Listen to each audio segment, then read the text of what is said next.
Okay, I'm going to walk through Plantiga as it relates to a hockey athlete. So on our platform, you're going to get to a dashboard. Dashboard is basically the main view for any athlete. This one has been tailored for a hockey athlete, so it's a little bit of a combination between loads and biomechanics on dry land, so off ice, and then some of the stuff that we're going to get on ice. So these dashboards can be customized depending on the use, where they are in rehab, performance, etc. Now, I'm going to show you what on ice looks like. So we're going to go to this activity feed. This is a feed of all the activities that this athlete has done. We're going to go up here to select activities. We're going to go down to just the on ice stuff. So that pulls up all the on ice activities. Let's go on to the very top one here. This is a 58-minute session. I'm going to walk you through, these are called activity cards. So each one of these cards represents a certain metric. So this first one is load.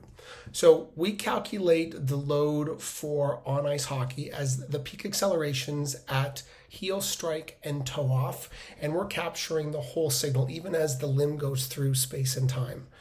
We calculate all of those accelerations and we compute that load for the right limb and the left limb. And when we look at total load, is what's that total across both limbs? Here is 94.4 thousand, so basically 95,000 Gs.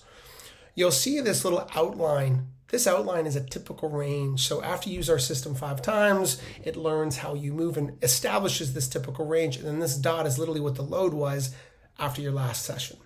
So beside total load here, we're going to look at load asymmetry. So we're looking at what the load is on each limb. Here you'll see 45,000 Gs on the right limb. Pretty big discrepancy here, 49,000 Gs on your left limb.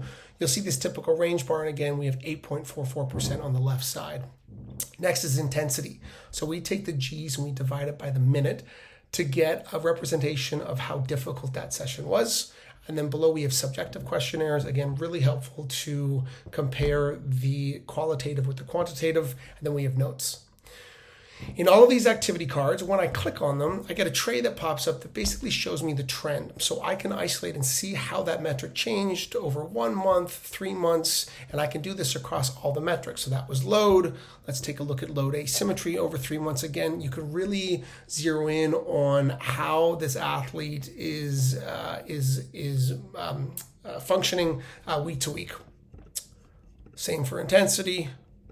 Okay, so this is what we would call activity cards. You can then dive into the actual data more by looking at the signal.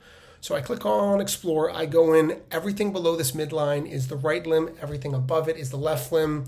If I zero in on a section, each spike is when the skate hits the ice.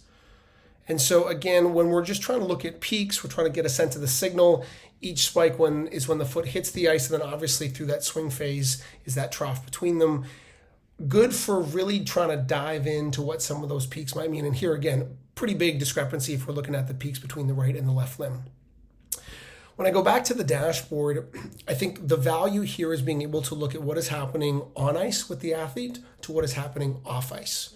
So this dashboard, if I go down to back to the activity feed actually, and I say I want to look at all activities, here we're looking at walk tests. And we're comparing a walk test to what's happening on ice.